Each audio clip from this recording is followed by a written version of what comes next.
గాంధీ భవన్ రూపురేఖలు మారబోతున్నాయా? ప్రభుత్వం పార్టీ రెండు కళ్ళు అంటుంది అధిష్టానం.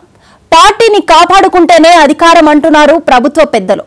ఇక నుంచి గాంధీ భవన్ లో మరో పవర్ సెంటర్ ఉండబోతుందా అనే విషయం తెలియాలంటే ఈ స్టోరీ చూడాల్సిందే.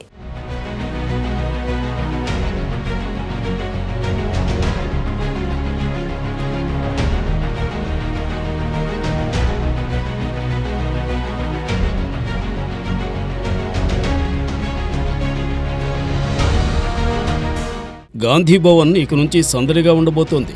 గత పీసీసీ అధ్యక్షుడి హయాంలో అధికారం రాకముందు వారంలో 3 రోజుల పాటు రేవంత్ రెడ్డి అందుబాటులో ఉండేవారు.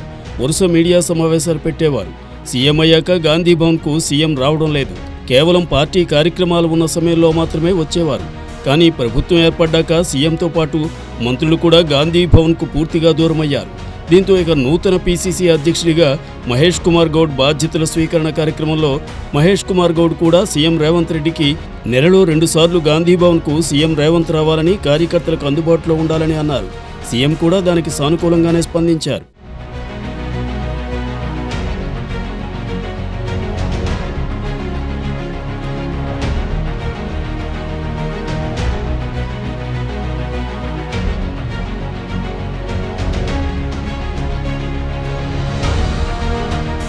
ఇక ఇప్పటి నుంచి గాంధీ భవన్కు రూట్ మ్యాప్ సిద్ధం చేశారు. ప్రతి వారంలో 2 రోజులు 2 మంత్రులు గాంధీ భవన్కు రావాలని ప్లాన్ చేశారు. కార్యకర్తలకు అండగా ఉండాలి. అలాగే ప్రభుత్వం నుంచి పథకాలు విస్తృత ప్రచారం చేయాలంటే అటు పార్టీ ద్వారా కూడా ప్రజల్లోకి తీసుకెళ్లాలి. గాంధీ భవన్ ద్వారానే అధికారం వచ్చింది.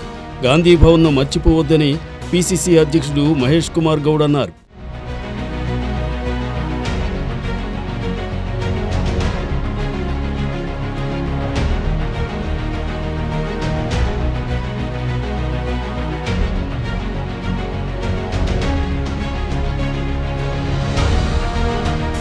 ఇక గాంధీ భవన్ను చాలామంది మంత్రులు, ఎమ్మెల్యేలు విస్మరించారు.